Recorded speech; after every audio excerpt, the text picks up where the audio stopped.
Welcome to the 3 Knockdown Rule. Starring Mario Lopez and Steve Kim. Presented by Hustler Casino. Ladies and gentlemen, the 3 Knockdown Rule is in effect, brought to you by Hustler Casino. I'm Steve Kim, joined by Windy City Mario Lopez. Welcome back. Thank you. It's good to be back. And shout out to Smoking Tim Frazier and Tino on the edits, the bout sheet for today's program. And Billy Derevchenko review, and in studio, Hamza Shiraz and Ricky Funes. We have fight preview and Ask Mario. But first, we want to let you know this podcast is sponsored by Hustler Casino, who is giving away $50,000 in cash drawings. Come play poker in Hustler Casino's Crystal Room for a chance to win $2,000 every other hour from 2 p.m. to 10 p.m. every Saturday in August, located just 15 minutes from downtown LA in Gardena. Stop by for a chance to win big money. Round 1. All right, let's get started. Round number 1 this past Saturday night from the Videotron Center in Quebec City, Canada on ESPN. Christian Mbili remains undefeated. He slugs it out over 10 rounds against Sergey Derevchenko. Your scores 100-90, 99-91, and 98-92. Mario, in victory, did Mbili show a little bit of vulnerability? Well, when you go up against an opponent like Derevchenko, it's going to be a tough night, and you probably will not look your absolute best, to say the least. And that was the case here. Look, I'm a big fan of Mbili. He's straight savage. I love how he comes with bad intentions with all his punches. He's active as hell, but I think a healthy Sergey would have been really problematic down the stretch. I think, look, Derevchenko is like the Ukrainian Arturo Gatti. He's a straight warrior. He's never in a boring fight. He may be one of the bravest boxers of his era. I mean, killer after killer. He's made them work. Best 15-6 fighter in the game. He really is. And there's been some controversy. Maybe he got robbed. He didn't cry. He didn't whine too much about it. He's the kind of guy that you root for to get a big payday. And he puts it all on the line. And there was no clinching there. It was just straight heart and will. And the fact that my guy tore his bicep, I am living proof about a tore bicep, and it happened during sparring. I tried to kind of go, I didn't know that I had tore it, to be honest. I thought something had maybe happened. When you see your physical, you can see the hole in my arm right now. It's just not coming back. But during, it is painful. I'm sure the adrenaline sort of kept him going, but I gotta be honest. I hate when the corner is a little too brave. I thought that, especially against a puncher and machine like Mbili, that I thought they could have stopped the fight a little sooner due to the injury, and it would have been valid. He still would have had a lot of props and respect from the community, but I thought he took a lot of unnecessary damage, considering he was injured against that dangerous opponent. And I don't think it changes the case too much for him to just go the distance, to be honest. Yeah. With that said, I don't want to say he exposed. I always hate using that word. Mbili I still think a great fighter, a fun fighter. He's going to cause problems for a lot of people. I'd love to see him eventually against a fight with like Canelo. That's a great fight. Munguia, great fun fight.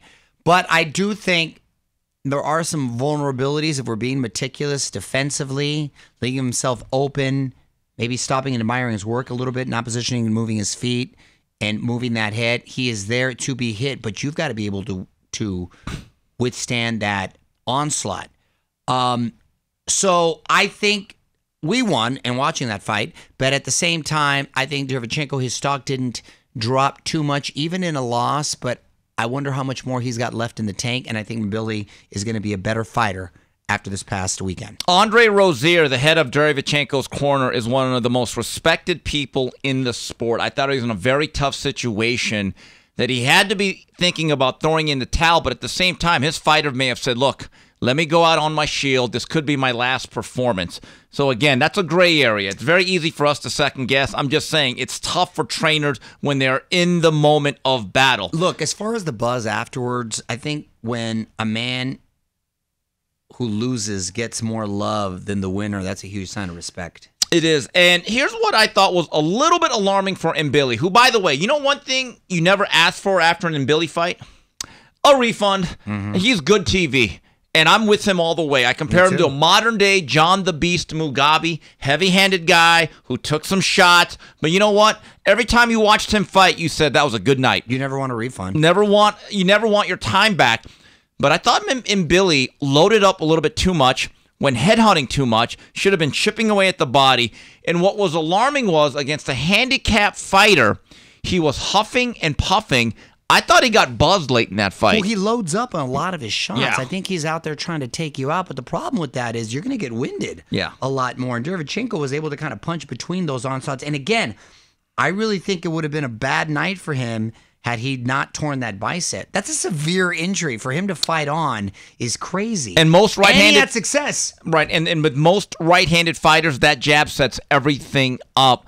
But here's the question with Mbili. He's top 3 in the WBA, WBO, WBC, and IBF. Do you think, Mario, based on what we saw Saturday, that more fighters at the upper echelon at super middleweight would say, okay, you know what? I've seen something. I'll do it. He's still dangerous, but I think they'd be willing to step in there a little more willingly than prior to Saturday night. You mentioned Munguia. That's a fun night. That's a fun fight with potential fight of the year. That can't be a bad fight. That can't be a bad fight. Be. And is it weird for me to say, and I'm not trying to be biased just because he's Mexican, but I kind of lean towards Munguia only because I think his height and straight punches create more of a dilemma for Mbili than Mbili's assets do to Munguia. Lopez, if you would have asked me that question 7 days ago, I would have made Mbili a 60-40 favorite. Based on what I saw this past weekend, I think Munguia is now 60-40 because I think he has a better engine, better overall stamina, better ability to keep it at a higher level in terms of output. Yes, right. I agree with you. Okay, yeah. Okay, I didn't know if that... Yeah, exactly. Look, that's the one fight I really want to see. That's now on my list of fights that I really want to see. And again, potential for fight of the year. So I like what's happening right now in the super middleweight division. Also on this card, Guido Vianello is now back in the mix at heavyweight. What a slobber knocker that was against Arslanbek Makhmudov. Now that's a fight. Makhmudov's looking like a cyclops. Come on, pull him out a little sooner. Bro, you got to. But these corners, man, you got to protect awfully your fighter. Courageous. Really courageous, and those are big men. And every time he kept hitting that, I was like, gosh. But yeah, no, that Italian got down that night. You know, Makhmudov's one of these guys. Yeah, he's flawed. Yeah, he moves like a glacier. Also, it's like a wrecking ball. There's never really a bad fight with him either. I hope he can recover. But I thought that towel should have been thrown in at least 2 rounds prior. I agree. And Mario, we've been on this guy since day one. And when he signed with Top Rank back in 2021, a couple of sources told me, Steve, this is a special one. Abdullah Mason moves to 15-0, 13 knockouts, taking care of Mike Ohan in 2 short, explosive rounds. Mario, I'm a believer. I am. I like what I see. That kid is a problem. His jab, body shots, his combinations are quick. They're powerful. They're precise. That young man, if he keeps his head on straight and stays disciplined, is the future. So I really like what I see. He's a lightweight. I don't know what his ceiling is weight-wise. I don't know how big. He'll be a welterweight 54-pounder by the time it's through. He's probably about 5'8" to 5'9". Keep this in mind. He's only 20 years old. No, Mario. I know. He's super young. I was just curious with his height. So, yeah, okay, welterweight. He probably gets about a welterweight. He's got a long reach. Yes. No, I know. And I love his timing, and he looks very seasoned for a young guy. He's already made an improvement in one thing. I thought last year he was a bit of a sports car without brakes. Now he's keeping his head back on the second foot. His timing's gotten better. And the way he's able to set shots up, and he's quick, but not in a hurry, to quote the late, great John Wooden. And you look at the way he's raised, got a really good measured father. I think he's got it. I think he is the future of Top Rank. He could be the future at 35. I am looking forward to seeing him fight again. I understand that could be in November, so that'd be 5 fights this year. So Top Rank has kept him busy by today's standards. Also on this card, Jahai Tucker pounds out a tough decision. And watch this name, a very action-packed Cuban by the name of Osli Iglesias. He looks pretty damn special. Churches? Yes, I am not going to lie to you. He looks like another guy that's going to be a real problem sooner rather than later. Now, when we come back, a very special in-studio guest, Hamza Shiraz and Ricky Funes join us on the 3 Knockdown Rule, brought to you by Hustler Casino. Catch us streaming live right on YouTube. Welcome to the big leagues, kid. $1.2 million.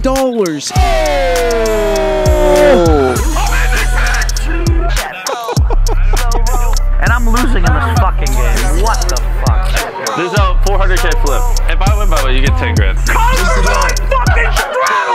For my fans. What? Wow. All in a call. I'm not fucking leaving. Raise it up. And we're back on the 3 Knockdown Rule, brought to you by Hustler Casino. Hey, folks, we want to let you know, are you looking to get involved with the 3 Knockdown Rule and sponsor our show? We have some spots available. Please email us at info@boxbid.io. Once again, that's info@boxbid.io. Boxbid is an online platform that helps professional boxers connect with their fans by providing exclusive Fight Week merchandise, memorabilia, and sponsorships. You can even buy a shout-out on Boxbid. Boxbid.io handles our sponsorships, and we proudly are working with Boxbid.io.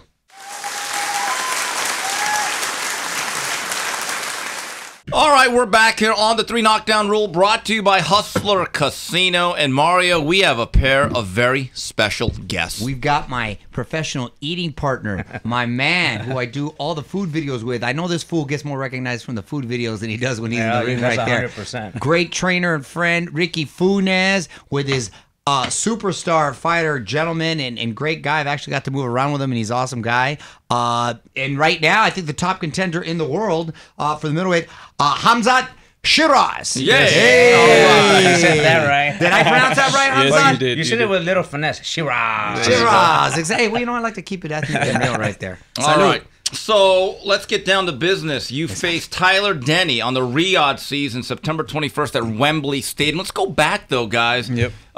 June 11, Ammo Williams. He hit you with the left hand early, and you shook a little bit. You weren't hurt, but you were buzzed. But you were able to wear him down in 11 rounds. What do you remember most about that fight? Do you know what the most I remember about it is the kind of praise I got after the fight from the general public, because I got more respect because I went in with a fighter who was undefeated, who was the same as me, young, hungry, not got much punishment either. But in the fight, I kind of answered a few questions for myself and obviously for Ricky as well, to show that, okay, I can get hit and I can come back from it as well. And I think I got hit I got buzzed twice in that fight, and it was a good experience, and yeah, I got a lot of respect after that fight. Ricky, your thoughts on the performance? Amazing. I told him, I think when he got buzzed, I told him, welcome to the big leagues. And it is, this is a step up. You're going to get hit. I heard after the fight that someone made a comment. He goes, oh, he got bugged. Bro, you when you step up to the big leagues, you're going to get hit. Doesn't matter by who. Of course, and it's boxing, and that's the name of the game. Speaking of that, though, yeah, I thought you answered a lot of questions too. Showed a lot of character, showed a lot of heart, a lot of grit. Very exciting fight, and really, obviously, made you a serious player. When I saw you right now, because it's been a minute since I've seen you, I forget how big you are, man. I don't know how you make that size. It's like, it's incredible to me. It's baffled. It's a mystery how you make 160. And I can't believe you made 154 even before Crazy, that. bro. When you think about it, it's crazy. No, like, it is crazy. Yeah. But I gotta ask, how much do you kill yourself in making that? Because part of me wants to think, because you're obviously just doing that to your body, do you feel your punch resistance perhaps suffers, and does it take you a couple rounds to maybe get acclimated? I think Can't even talk. This fucking key- tequila's killing it. Acclimated. Let me say that again. Acclimated. Go ahead. I think, listen, the key here is living a disciplined lifestyle outside of when I'm in camp. Good for you. That's- Don't hang out with me. Yeah. No, that's the key for me, because I don't put more than 15, 16 pounds on outside of camp. and I've done that for my last 2 fights, and I've found making the weight a lot easier. It's still hard, obviously, because I'm 6'4", 160 pounds, which is crazy when you think about it. Right. But it's all about just being disciplined. And I know that's quite a generic answer, and you hear every boxer say No, but it. it's true. Yeah, and you hear every boxer say, "Oh, I'm disciplined, but not until you get in the ring, or not until I've come back to Ricky after 6 or 7 weeks, and I haven't got love handles. I'm in a good place." Well, that's the thing. It's a lifestyle. You can't just get in there, and so many fighters will let themselves balloon up, or they don't live a disciplined lifestyle. So kudos to you, because I know there's a lot of temptations out there, and being a young guy and all that, and you're gonna have those. But it really requires discipline. And Ricky, that's got to make it a lot easier for you. You know, he's showing up relatively in shape. And how did you guys I know the story, but how did you guys connect with one another? How did that union come to be? It's a funny story, because I was in England and I was working with his world champion. Yeah, I was Fuzi. I was working with this YouTuber named Fuzi, and he embarrassed the shit out of me in England, man. When I say he embarrassed the Wait, you couldn't fight or what? He was bad. He blew all his wad and then when he went to the ring, I feel tired. I'm tired. I go, fuck. So Taz hits me up, because prior Taz Khan. Taz Khan, who is Amir Khan's uncle. Prior to that fight, Amir fought in Manchester, and Taz calls me, "Hey, I need you to come and look at the ring to see how it feels," and I did. And ever since then, I was in his mind. And he goes, "Hey, I got this young kid. He has 9 fights and 8 fights." And he goes, "He's looking for." I go, "Taz, I really don't want to work with no fighters. I don't." He goes, "Ricky, you're gonna like him, blah blah blah." I go, "All right, cool." So we did mitts for 45 minutes, right, Hamza? Yeah, about 45 minutes. I said, "I'm gonna work that shit out of him, because I really don't." I didn't want to be there. Right. But when I felt, I didn't want to be there either, by the way. Don't flatter yourself. Right. No, it's not because of Hamza. It's just I didn't want to deal with no fighters, and it's just it's a headache, But when I felt his power, I go, "Man, this kid is big." And then this is what they tell me after the training session. He goes, "Hey, we'll call you in a couple of years. When he's ready to, make the next one." I go, couple of years. I go, Not months. Not Years. months. Yeah, Right? I'll be waiting. We'll call you in a couple of years. I go, "Yeah, all right, cool." 2 years later, come and they call me. Wow, look at that. It was just it was more about getting the financials in place. Sure. If I had the finances, then I would have been there straight away. So we just had to kind of build up a few more wins and then get a few sponsors in, and then that's it. Was That's admirable. Now, how did it work out? Because, look, you are ensconced in Ten Goose, greatest gym in the world, Van Nuys, thank you. California, Friar Boulevard. I love that place. Did you have to talk him into training in America? Yes, but they already knew they wanted to come out here because Taz Khan, Amir, he saw the different sparring, the work, the ethic you get here with all the different styles of boxers, and that's what he wanted. And the first time I ever took him was to Robert Garcia's gym. I had him against a southpaw, an Olympian. He's with Top Rank. And I saw Hamza. I go, he's kind of frustrated. I go, I can't. Well, you're gonna have to adapt and learn, and that's what he's been doing ever since. I put him on with everybody. But one thing I learned, just because it's Hamza, and I made a lot of mistakes with my nephew, who I thought he was a good fighter. I don't want to put Hamza with crazy tough sparring, and leave all that in the gym and not perform in the fights. Right. So I put him against guys that could move, make him think, but that cannot hurt my fighter. So that's what I've been doing with Hamza, man. It's just, especially this camp, man. Hamza, was it a culture shock coming to America? What was your first impressions of spending time out here? Listen, I remember when when Taz told me, yeah, we're gonna go. He gave me 3 weeks notice, and I was over the moon. I thought, yeah, I'm gonna see palm trees, beaches, LA life. And then they took you to Van Nuys. and then listen, I remember we landed and we went straight to the gym because remember I'm young, I'm excited, and I just want to get cracking. And I walked to the gym and I remember seeing like a bunch of homeless people outside the gym. Welcome to California. Thinking, what's happening here? But then I remember after 2 weeks of training, I was so close to saying to Taz, listen, get me on the flight home. It's just too hard for me. It was hard. Really? Yeah, it was hard, Graf. And you've got to remember, like, you've gone from being a prospect superstar in the UK to coming to America. No one knows who you are, and you're getting your ass kicked by like 145-pounders. So it was crazy. And I said to Taz, I was like, I was thinking it. And he goes, listen, just stick at it. And thank God that's exactly what I did. I spoke to Junto Nakatani and our good friend Rudy Hernandez, and he's certainly developed into an elite fighter. And Juncho told me, now he's been out here since age 15 when he first came out here. He said the level of sparring that I get and the versatility and the adaptability of all these guys, you face so many different styles and guys that just give you good work. It is better than Japan.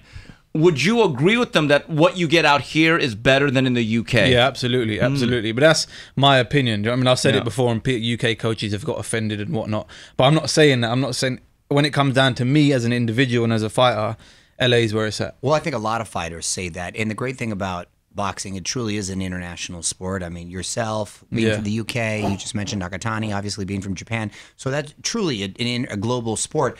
But it is sort of a bit ironic that a lot of them seem to come together here in Southern California, specifically LA. Yeah. And a lot of the talent here, and you can get a lot of the great work. And I got to imagine it's nice, too, where you don't have the distractions of being back home. Your friends there, like asking you to go out, or girls maybe pulling you in a different direction, or just a mom and dad, whatever. Just being isolated and having a task at hand to focus on. Having someone with your sort of discipline, it's paying dividends. Yeah, no, absolutely. I remember going back to what you were saying. I think it was my 8th week in the first camp, and we had sparring and I had a hard spar. And then Ricky come up to me, and go, listen, he goes, you got to remember, you're away from your family.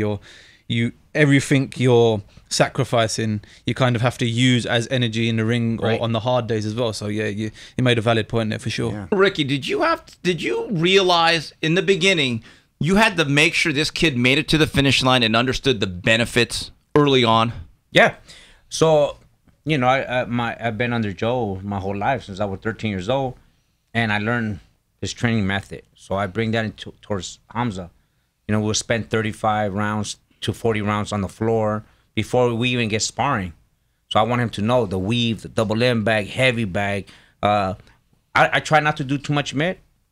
I only work on mid work with him only when I need to work on certain punches or correct certain things. I try not to make. That's old school too. Yeah, like Chavez never worked on any of them. It's a lot of these guys that just hit. You know what I mean? Out there and sparring. I didn't mean to cut you off, but I love the old school approach. How much of a culture shock was it for you when you had to go? Because you're a Vato from Van Nuys. When you had to go to the UK, that must have tripped you out. It was. Well, and how's the food? Are we going to eat there? Or what's yes, it's amazing. Get out of here. Come on. The Pakistani food, bro. Okay. Bro, let me tell you. I haven't tried that. Yeah. Okay.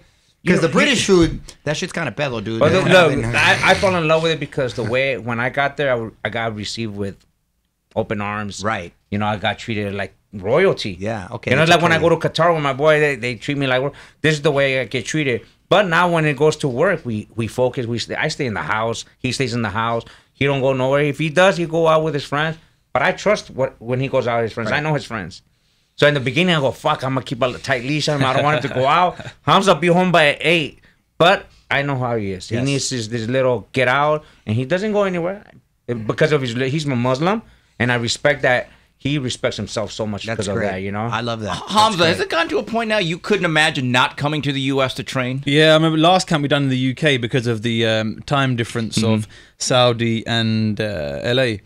But yeah, I went into that Ammo Williams, like what, 60, 50% camp? That's what I was going to I was going to bring that up right now. Yeah. Because we spent, 2.5 months away.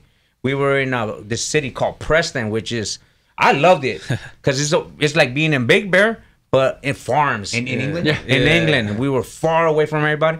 The sparring is not like here.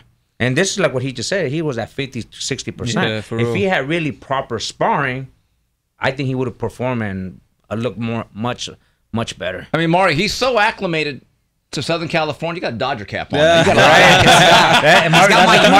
That's why you wear it. My uniform, the black T-shirt and the blue Dodgers cap. Would you eventually like to make America your home, or is UK always going to be your home? I think UK will always be my home, but in terms of training and eventually managing fighters or becoming a promoter, going that avenue, I think. Well, I know LA is where it's at. It's where it's at, and I've said to everyone, even the younger fighters in the UK, they always ask me, "Oh, what's one bit of advice I'd give?" And I'd say, "Get your ass to America. Get your ass over to America. No matter where it is, LA, San Fran, wherever you want to go, just get yourself over there." I am very impressed that the UK though has put out some great fighters and they're very passionate about their fighting, and they seem to support a lot of the shows right there. And the upcoming show when we had Eddie Hearn not too long ago, I think he said it was already sold out for the Joshua fight.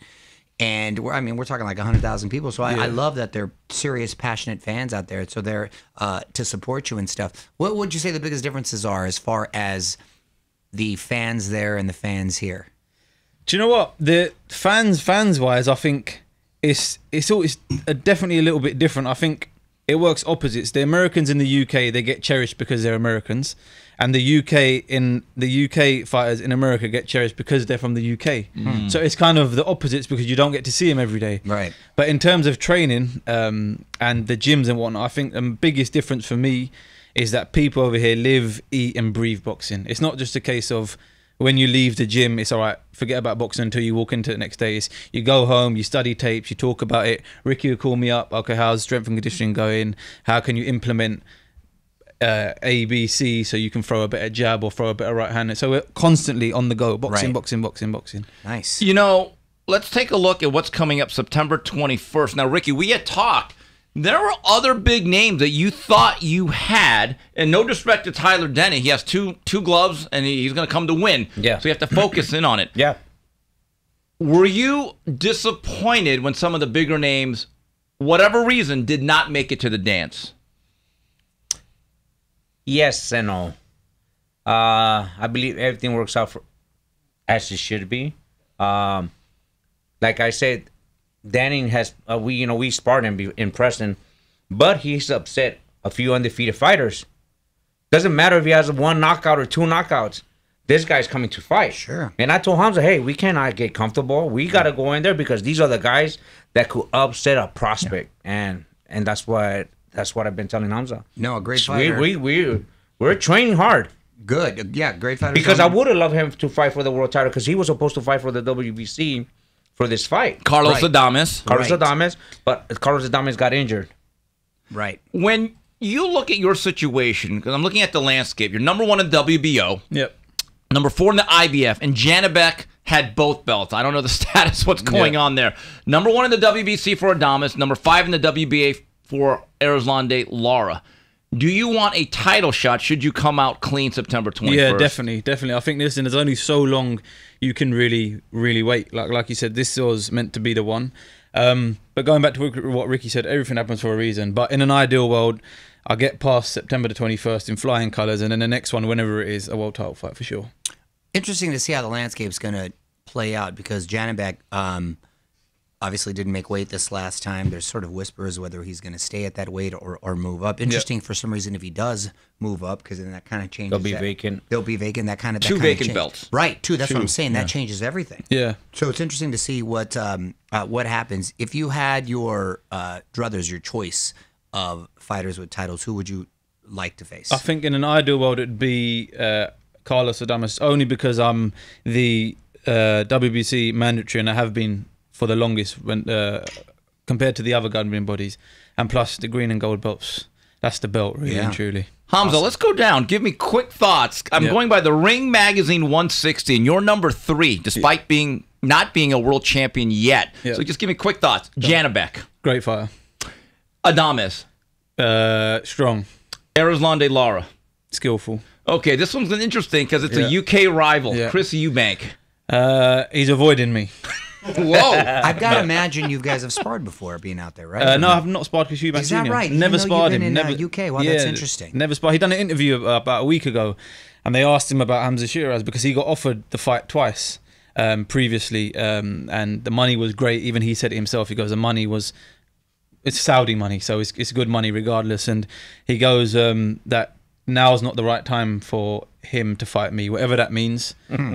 So yeah. That means you're too dangerous for not enough money. That's really what that means. Sure. Here's another question, because given your size, I mean, look, you're taller than me, and I'm like 6'1.5". Yeah. I mean, you tower over all of us here. How long can you hold 160 healthy? Do you know? I think I'll be able to hold it for the next 2 or 3 years. Yeah. No. Really? Yeah. No. The only reason. Because you're even big for super middleweight. Yeah. I am even, So- even big for that. But I think, like I said, I've got a chef on board for this camp. Chef, we flew over from England. And all the stats and facts, I've got a nutritionist that always measures my fat inside and outside camp. And he's the one who tells me. So he's told me I can do 2 years, 3 at a push at 160. Wow. Okay. It's funny that I'm gonna cut you up. It's funny because when we went back for the first time from our first training camp to back to England, his nutritionist, he goes, no, I'm gonna feed him this, and this is how we're gonna lose weight. I go, no. This is the way I lose weight.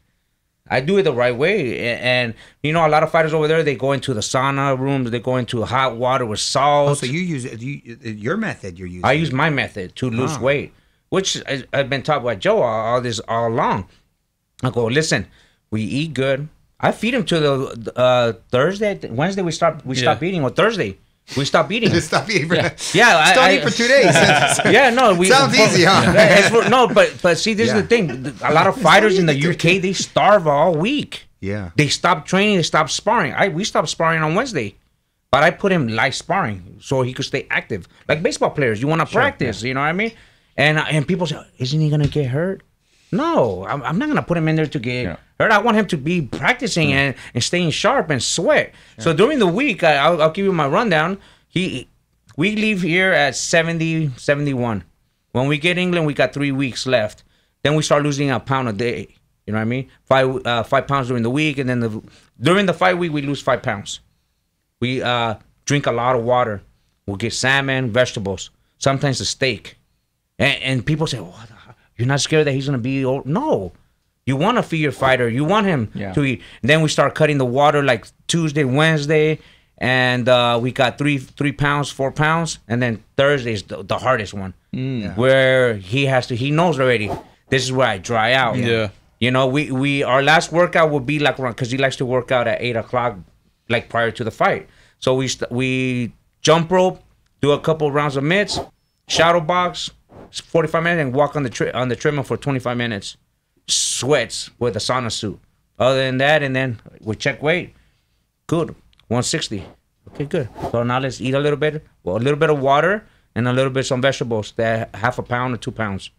And then he loses a pound to a pound and a half overnight, and then pisses and shits, and that's it.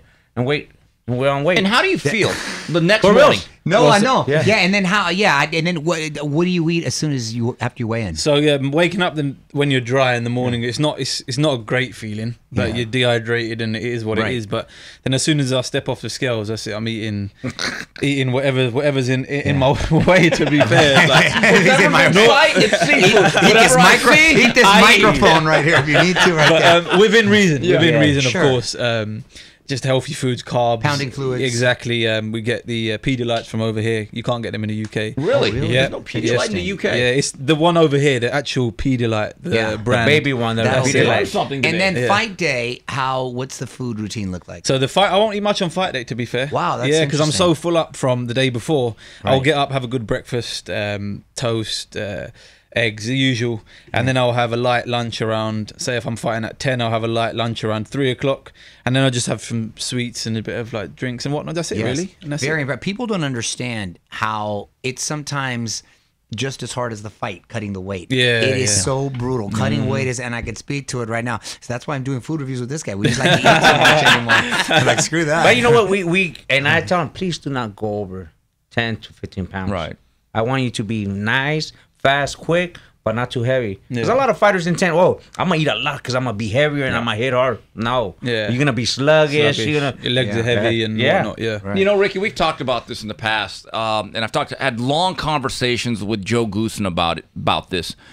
Trainers have the most thankless task in boxing. You guys spend the most time with the fighters, and oftentimes it doesn't pay off. And I know you've been frustrated by other situations in the past.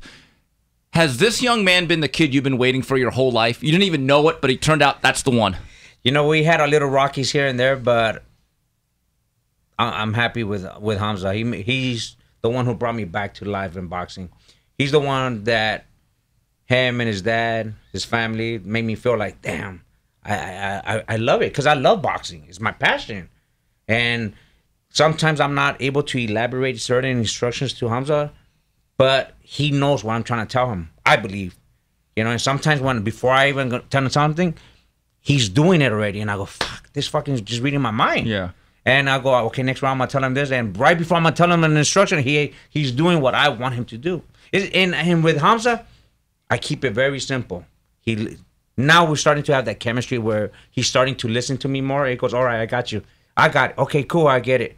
And it brings me like, okay, because in the beginning, Hamza, it was like, he go frustrated. He'll go tell Taz. Taz will come and tell me, hey, this is what he wants. I go, fuck. I need communication with my fighter. Yeah. You know what I mean? And that's the way it is right now. Yeah. He brought me out of all the disappointments from all the fighters that I work with. You know, that you spend years and then they end up leaving you, and then someone else is enjoying the fruits. Like, you know the names. Yeah. Hamza, what makes him good for you, Ricky? Do you know, it comes down to like what he said, chemistry. Like, I've always said with Ricky, a lot of other fighters will struggle to get along with him because I know it's took us 4 years to eventually build that relationship. And the first, like you said, the first 2 years, it was a bit like you'd think I wasn't listening to him, but I was trying my best. And a lot of fighters nowadays, they expect results after one camp. You're not going to get that. You're not going to get that. And especially down at the Tengus gym, listen, Steve, you've seen it for yourself.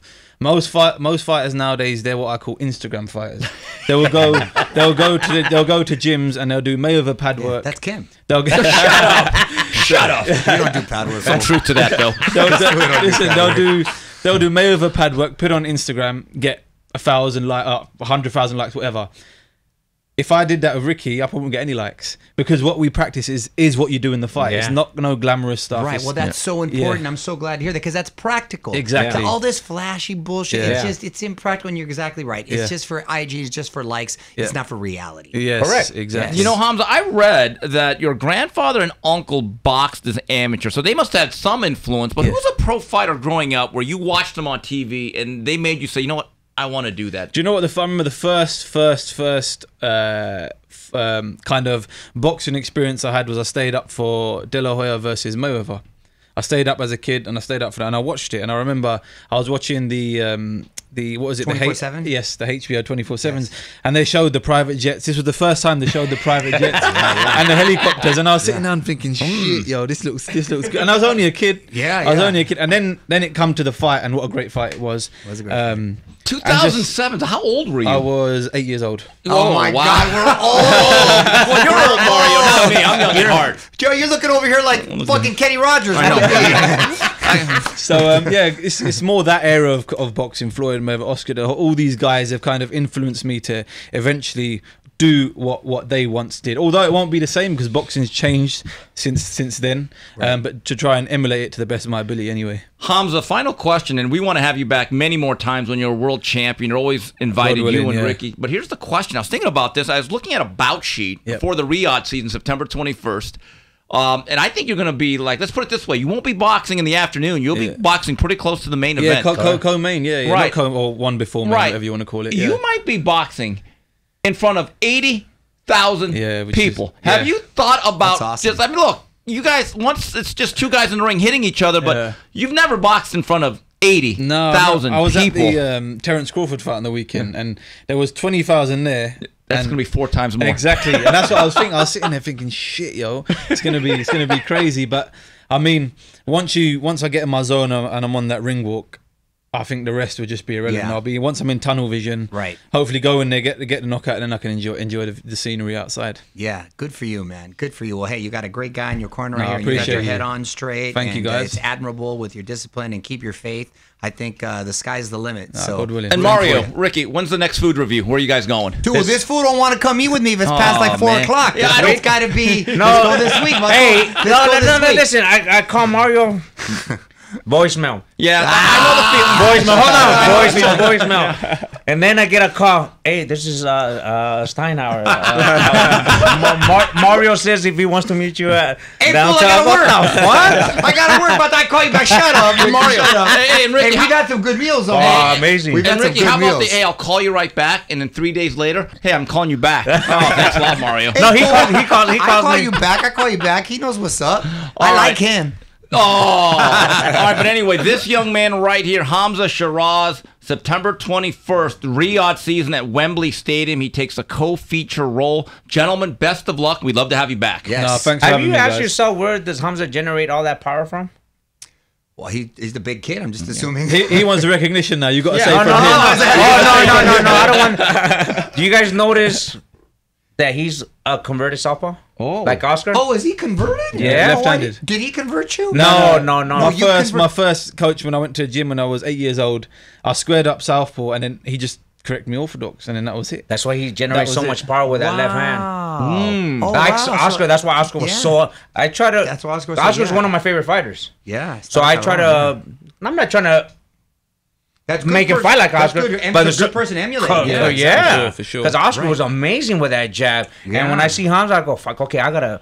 Like that little bouncing up, down, and Miguel Cotto too. Oh, yeah. He was a Andre Ward. Yeah, Andre was he Ward, too? yeah. Oh, Andre was Ward. And I he? believe Michael Moore. I never knew Andre Ward. Oh yeah, wow. I was at a signing with Michael Dan. Moore too. Yeah. Was he really? I thought I it was believe actually so. said. Really, that's interesting. Yeah, because Andre Ward came signing, he started signing and was late. He goes, Yeah. Dang, what a trip! I never Yeah, knew that. yeah. Well, Terrence Crawford's practically a southpaw now, Yeah. and he's not converted that. Oh, that's a fun fact. yeah. Okay. But when you cool. guys have that championship belt or belts, please come back here No, for definitely. Sherman Door. Definitely. We'll do All right, that. well, we'll be back. More of the 3 Knockdown Rule brought to you by Hustler Casino.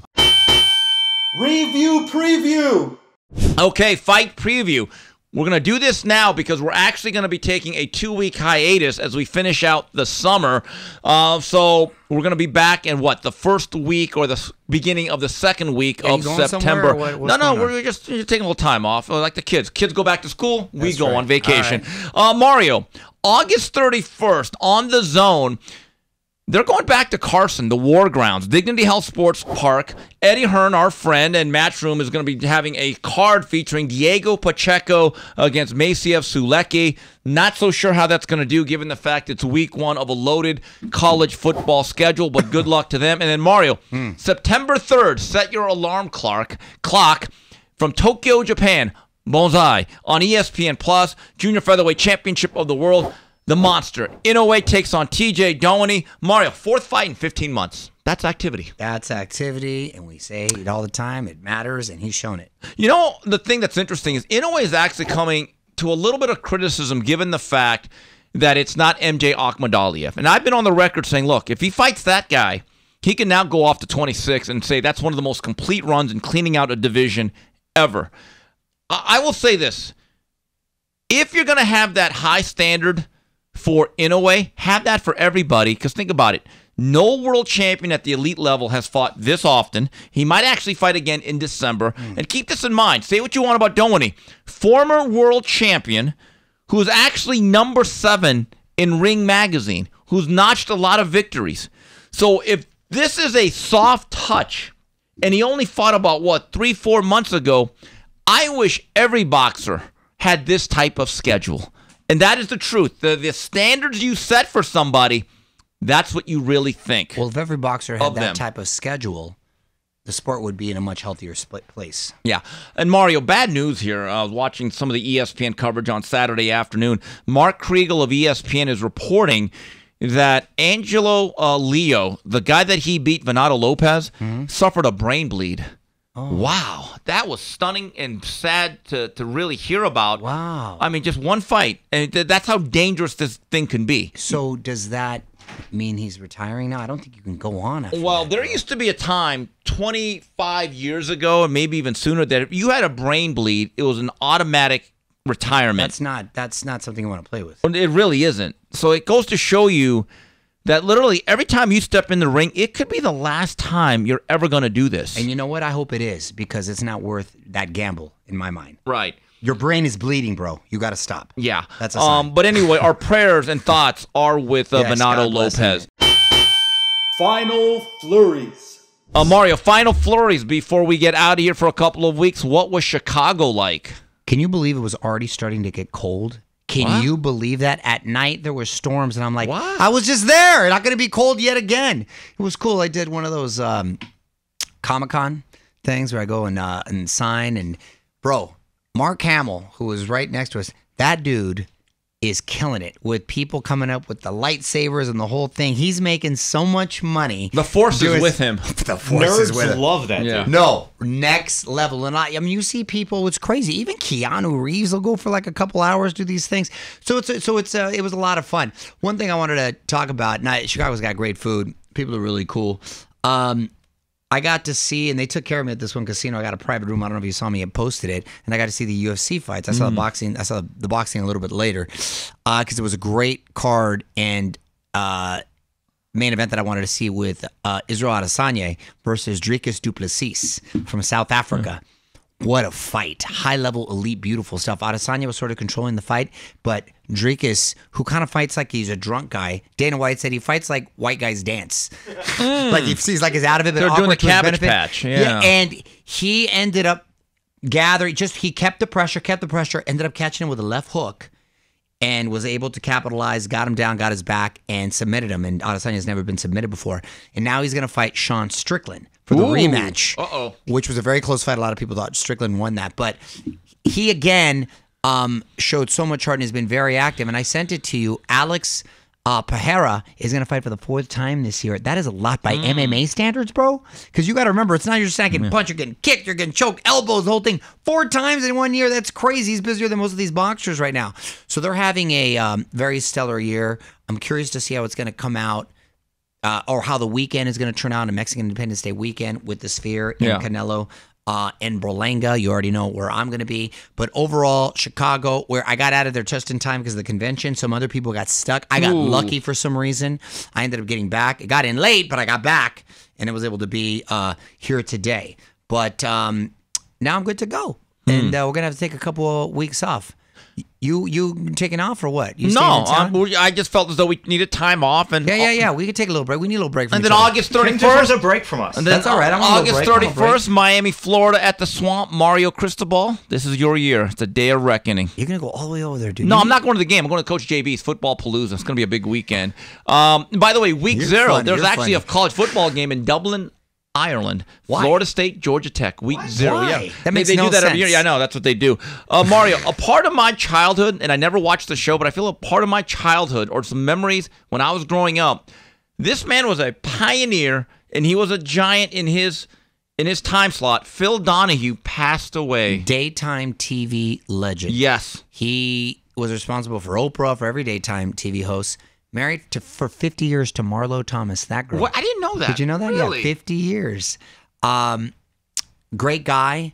Never had the opportunity to meet him, but I just loved his energy, and he was the first one that took questions from the audience. First guy that ever put openly out gay people on TV, talked about every subject that was supposed to be taboo. Both sides of the aisle, by the way. Yes, both sides. No, politically. he was no, exactly. He went there in every topic. Louis Farrakhan. That interview is historic when you had him on. Forward thinking and bright guy. Yeah, he had a nice run. 88 years old. I mean, he had a good life. He but had he a good certainly life. left We his should be mark. so lucky. I mean, his Dude, and he had your wig. Yes, and he he had did. your wig since He did. he was like 30. He did. It was crazy. Yeah. 6 daytime Emmy. And his 60 times. That's his impressive. show was serious. Yeah, Phil Donahue. It dude. was. I would never watch it as a kid. Remember, he went to the audience. He'd always ask the things, and he's running around right there. That was what I remember. Yeah. Mario, what's this I'm hearing about a fart walk? That's what you do every time you leave here. What are you do talking fart. about? No, so we were talking about it on the radio show, or the People magazine after posted. They're suggesting that couples go to. I have the article right here. They take a fart walk, which After dinner. after dinner, they want people to improve their health by taking a fart walk, and after a heavy meal, to Letting it walk go. and letting it go. Letting it and then go. I'm thinking, number one, they should have called it something else, like Emissions? an airwalk. Or emissions? You know what I mean? Yeah. Airwalk sounds better. And then when you walk, are you walking next to each other? Do you go ahead, but then you're catching the Oh, wind? no, you don't want the backdraft. You don't want the backdraft, right? no. So you got to walk, I think, next to each other, but like apart. Yeah. Parallel. You got to be parallel, but then feet apart. You know what I mean? Especially with you. I've smelled yours, bro. Oh my God! You've What got are to you, go. You leak more than the Exxon Valdez. You're What are you crazy. talking about? You're crazy. You're crazy. You leak so much gas. I'm going to call you Union 76. Mine Say, smells like you're not I ready smell for like this, English Lopez. leather. That's a real thing. Look it up, people. Fart walk. Get in there. It's healthy. All right, we got to wrap it up. Yeah, anyway, we'll be back in the first week, and we're going to be previewing Canelo against Berlanga, and then we're looking back at Inoue and whatever else happens in boxing. So everyone has a good rest of the summer. So on behalf of Mario Lopez, Smoke and Tim Frazier, and Tino on the edits, this has been the 3 Knockdown Rule brought to you by Hustler Casino.